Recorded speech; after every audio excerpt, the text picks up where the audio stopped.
బాబు గారు ఈ వరదలకి ఆర్థిక సహాయం అనేది ఇచ్చారు కదా, మీకు ఎలా అనిపిస్తుంది? చాలా గొప్ప విషయం అండి. ఎప్పుడూ కూడా చరిత్రలో లేదు ఇంత సహాయం చేయడం. ఫస్ట్ టైం ఇంటికి కింద ఉన్న ఇంటికి 25,000 పైన ఇంటికి 10,000 రూపాయలు చరిత్రలో లేదు. అందరూ చాలా హ్యాపీగా ఫీల్ అవుతున్నారు. నిన్నటి నుండి రాత్రి నుండి అకౌంట్లో క్రెడిట్ అవుతున్నాయి. అందరూ చాలా హ్యాపీగా ఫీల్ అవుతున్నారు. ఇంత త్వరగా ఏ ప్రభుత్వమైనా చర్యలు తీసుకుందా బాబు గారు లాగా? లేదండి, నాకు తెలిసి అయితే లేదు. అంతకుముందు మన ఈ మధ్య తూర్పుగోదావరిలో జరిగినట్లో కూడా అంతకుముందు గవర్నమెంట్ ఆ బియ్యము నూనె సరుకులు తప్ప ఎవరికి కూడా నగదు ఇచ్చిన దాఖలు అయితే మాకు తెలియదు, జరగలేదు కూడా. వరదల టైంలో ఆయన తిరిగిన తీరు మీకు ఎలా అనిపిస్తుంది? ఆయన యంగ్ అండి, చాలా యంగ్. 75 సంవత్సరాల యువకుడు ఆయన. అందరికీ స్ఫూర్తిగా నిలిచి అందరినీ అధికార యంత్రాంగాన్ని పరుగులు పెట్టించి ఇవాళ సింగనగర్ ఇంత త్వరగా కోలుకుందంటే ఆయన పడిన కష్టమేనండి. ఒక మాటలో బాబు గారి గురించి చెప్పాలండి, మీరేం చెప్తారు? డైనమిక్. ఇంకా ఆయన అంతే, ఇంకా ఆయన గురించి ఎంత చెప్పినా కూడా తక్కువే. మరి ఆయన ఇన్ని చేస్తున్నారు, ప్రతిపక్ష నాయకులు ఏమీ చేయట్లేదని విమర్శిస్తున్నారు, దానికి మీరేమంటారు? ఇంట్లో పడుకున్నాడికి ఏం తెలుస్తుందండి, బయటకు వస్తే ఏం జరుగుతుంది ఏంటని తెలిసిద్ది. ఇంట్లో పడుకొని ఆ ప్యాలెస్కి ఈ ప్యాలెస్కి తిరుగుతా పార్టీని కూడా నడిపించుకోలేని వాళ్ళంతా మాట్లాడుతుంటారు. దానివల్ల పోయేదేం లేదండి. ఆల్రెడీ వాళ్ళు అంత పాతాళానికి వెళ్ళిపోయారు. ఇక వాళ్ళని బతికించడం కూడా కష్టం. బాబు గారు ఈ వరదలకి ఆర్థిక సహాయం అనేది చేశారు కదా, మీకు ఎలా అనిపిస్తుంది? పడినాయండి డబ్బులు, బండికి పడిని ఇంటికి పడిని, రెండింటికి పడినాయి డబ్బులు. అంటే మీకు ఎలా అనిపిస్తుంది? మాకేమైనా పోయిన సామాన్లు కొద్దిగా సేవ్ అయినట్టున్నాయి మనీ కొద్దిగా వేసినందుకు. అంటే ఇంత త్వరగా ఏ ప్రభుత్వం అయినా చర్యలు తీసుకుందా బాబు గారు లాగా? లేదండి, ఇప్పుడే ఫస్ట్ టైం ఇది. ఈ వరదల టైంలో బాబు గారు తిరిగిన తీరు మీకు ఎలా అనిపించింది? బాగా అనిపించింది. రోడ్లు చెత్త కానీ మొత్తం రోడ్లు క్లీనింగ్ కానీ మొత్తం ఎమ్మటెమ్మటే చేశారు, బాగా చేశారు. మటుకి క్లీనింగ్, రోడ్డు క్లీనింగ్ కానీ ఇళ్ళ దగ్గర ఇది బురద కానీ మొత్తం అన్నీ తీపిచ్చారు, చెత్త మొత్తం అసలు. అంటే మీరు అన్నీ చేస్తున్నారు అని అంటున్నారు, ప్రతిపక్ష నాయకులు ఏమీ చేయట్లేదు అని విమర్శిస్తున్నారు, దానికి మీరేమంటారు? ఎక్కడో ఉండి మాట్లాడితే ఎలా తెలిసిద్ది? చూస్తే తెలిసిద్ది, వచ్చి చూస్తే తెలిసిద్ది కదా చేశారు లేదో. వాళ్ళు అక్కడి నుంచో మాట్లాడుతూ ఉంటారు, వాళ్ళకి ఏం తెలిసిద్ది? మరి ఒక మాటలో చెప్పాలంటే బాబు గారి గురించి మీరేం చెప్తారు? రావాలని ఎలాగైతే అనుకున్నారు, అందరం అనుకున్నాం ఆయన రావాలని. వచ్చినందుకు బాగానే చేసి చూపించారు, వెంబడినే క్లియర్ చేసి చూపించారు మొత్తం అమ్మాయి అందరికీ. మటుకి బాగా చేశారు పని మటుకి. బాబు గారు ఈ వరదలకి ఆర్థిక సహాయం అనేది ఇచ్చారు కదా అండి, మీకు ఎలా అనిపిస్తుంది?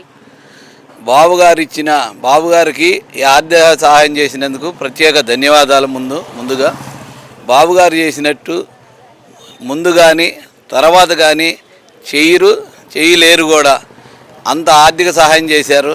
వరదల్లో తక్షణం కొంతమంది ఇక్కడ 2 చనిపోతే 3 రోజుల్లోనే అంత వరదల్లో కూడా 5 లక్షల రూపాయల చెక్కులు ఇచ్చాడు ఇద్దరికి, చెరువుకు 5 లక్షలు. ఎందుకంటే ఏ ప్రభుత్వం కూడా ఇవ్వలేదు. తక్షణ సహాయంగా చెరువుకు 5 లక్షలు ఇచ్చాడు. అంటే ఇంత త్వరగా ఏ ప్రభుత్వం అయినా చర్యలు తీసుకుందా బాబు గారు లాగా?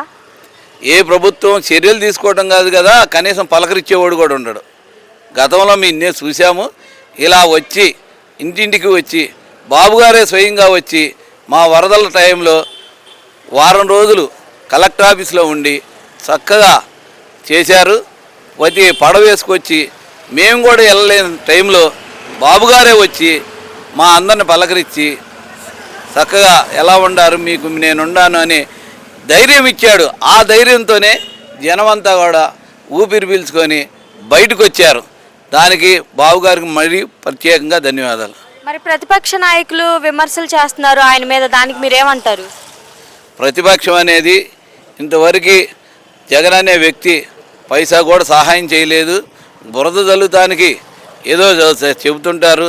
రోజా కానీ కొడాల నాని కానీ వీళ్ళందరూ కూడా ఎందుకు పనికిరాని దిక్కుమాలిన నోరుండ పాకి నోరు వాళ్ళది. ఒక మాటలో చెప్పాలంటే అనకూడదు, అలా అయినా కానీ అనక తప్పటం లేదు. ఇంత వరద సహాయంలో ముఖ్యమంత్రి ఇంత కష్టపడి అహర్నిశలు కష్టపడి 18 గంటలు పనిచేస్తే వాళ్ళు ఏం చేయలేదంటారు, ఏం సహాయం చేయలేదంటారు. వీళ్ళు చూసారా? చూడండి సహాయం అంటే ఎలా ఉందో. ఈ టైంలో ఆయన తిరిగిన తీరు మీకు ఎలా అనిపిస్తుంది? చాలా బాగుందమ్మా. ఆయన తిరిగినట్టు ఎవరూ తిరగరు కూడా. చెప్పాక ఇందాకే మా ఇంటికి వచ్చి మేము కూడా ఆ రోజు దిగలేని పరిస్థితుల్లో ఆయన వచ్చి మా ఇంటికి వచ్చి పలకరించాడు మమ్మల్ని. అదే ధైర్యంతో మేము కూడా ఇక దిగేసి మేము కూడా జనాలందరికీ ప్రతిరోజు పాలు, నీళ్లు, టిఫిను, భోజనం ట్రాక్టర్లు వేసుకొని అక్కడ డాబా కొట్లకని నుంచి ప్రతి సందు ప్రతి గందు ప్రతి ఇంటికి వాటరు అన్నీ ఇచ్చి జనాల్ని చాలా సక్రంగా చూసాము మేము కూడా. మరి ఒక్క మాటలో చెప్పాలంటే బాబు గారి గురించి మీరేం చెప్తారు? ఆయన లాంటి మేధావి, మంచి వ్యక్తి, సహనం గల్ల, ఓర్పు గల్ల వ్యక్తి పుట్టడు. ఇక ముందు కూడా అంత సహాయం చేసే వ్యక్తి రాడు.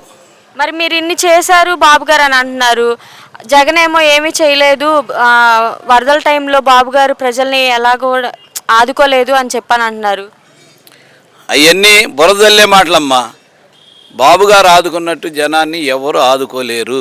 ఆయన ముందు చూపుండే వ్యక్తి.